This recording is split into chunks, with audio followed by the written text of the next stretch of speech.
Hello, c'est HR, votre chroniqueur. Alors pour une fois, je vais vous parler d'un animé.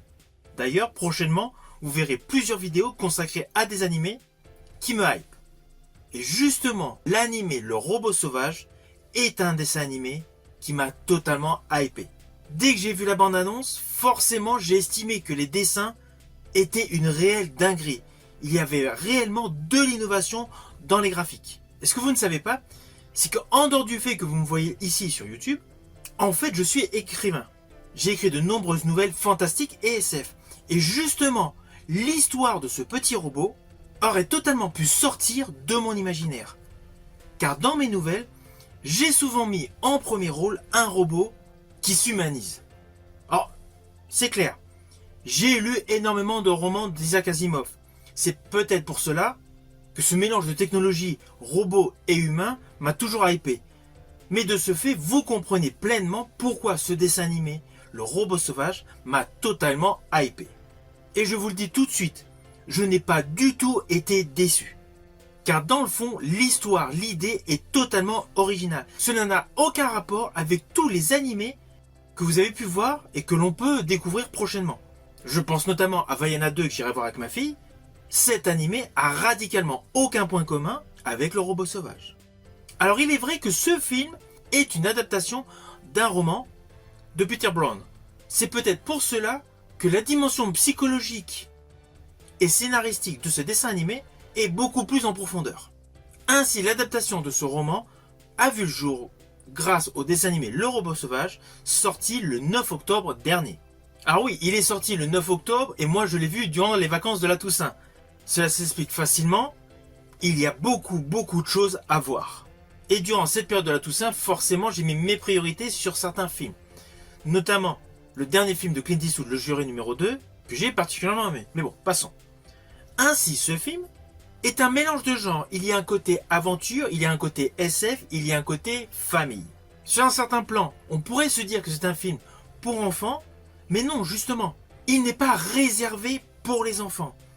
Il est vraiment calibré pour satisfaire également, faire plaisir aux gens qui accompagnent les enfants. Car énormément de profondeur scénaristique va surtout faire écho aux accompagnateurs.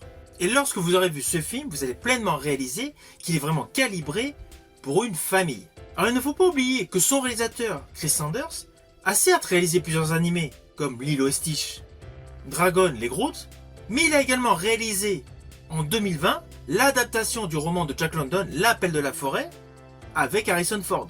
De ce fait, Chris Sanders est habitué à réaliser des films pour la famille. À sa réalisation se rajoute forcément la production. C'est un produit issu de la DreamWorks, mais qui fait partie des plus sérieux de la DreamWorks. Même si j'affectionne particulièrement la saga des Kung Fu Panda. Là, on est dans un registre beaucoup plus mature, beaucoup plus sérieux. Alors, avant d'aller plus loin sur les éléments de ce film que j'aimais, voici le pitch. Alors, le film suit l'aventure d'un robot qui se nomme Rozoom 7134. En fait, il a fait naufrage sur une île déserte sans savoir quoi faire. Rose commence à apprendre à communiquer avec les animaux de l'île et finit par adopter un petit oiseau orphelin, Jolibec.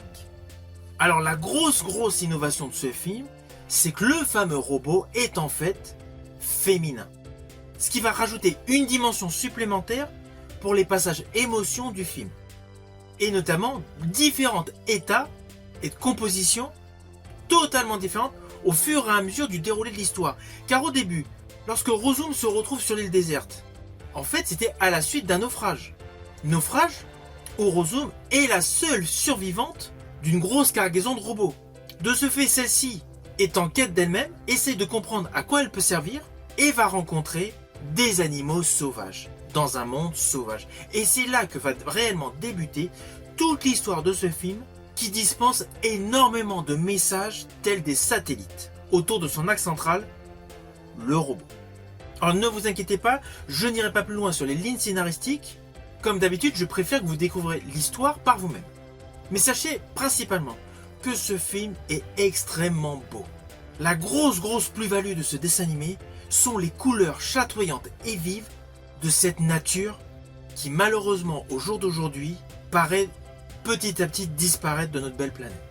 Alors côté visuel, surtout des animaux sauvages, on reconnaît la patte DreamWorks.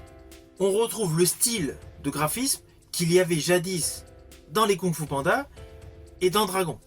Et cela fait radicalement contraste avec le robot. Le robot et ses gestes totalement mécanisés, automatisés. Implicitement, il y a une sorte de dualité entre le côté sauvage et le côté aseptisé, moderne, scientifique. Et c'est là qu'au fur et à mesure qu'on va avancer dans l'histoire, le robot psychorigide va se mouvoir de manière différente. Rozum va déambuler plus à une manière animale. On sent la force de la nature qui va imprégner le robot. Et je rajouterais que même sur la composante de la texture de l'habillage du robot, on a l'impression qu'il y a une modification. Le robot Rozum va être de plus en plus attachant et surtout beaucoup plus imprégné par la vie réelle, pas la vie aseptisée. À cela s'ajoute, comme dans tous les dessins animés, de la musique, mais grosse particularité, il n'y a pas de clin d'œil sur des tubes que vous connaissez. Des fois, cela peut être agaçant dans certains dessins animés, le fait de re-entendre des tubes des années 60, 70, 80, 90. Là, dans ce film, il n'y a pas de chanson. Il y a de la musique, beaucoup d'instruments, mais il n'y a pas de chanson. Là, toute la BO de ce film est totalement conçue pour ce film.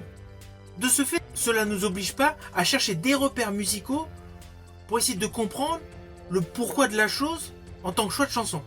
Là, tout ce qui est musical est innovant, rafraîchissant et en parfaite adéquation avec toutes les images qui sont transcendées par des couleurs ultra vives.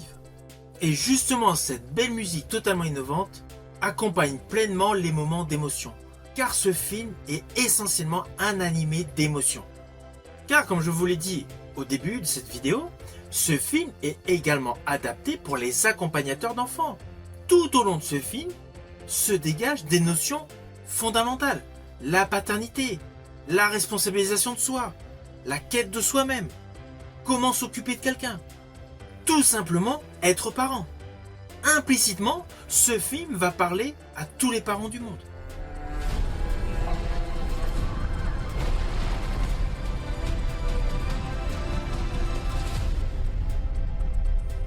Alors au final, naturellement, c'est un film que je vous invite à découvrir.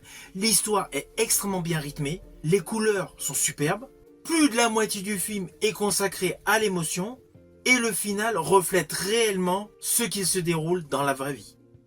Si vous avez aimé ma vidéo, n'oubliez pas, petit pouce vers le haut, pensez au partage, pensez à me mettre dans les commentaires, une fois que vous aurez vu le film, votre opinion, pensez également à me mettre dans les commentaires votre animé DreamWorks préféré.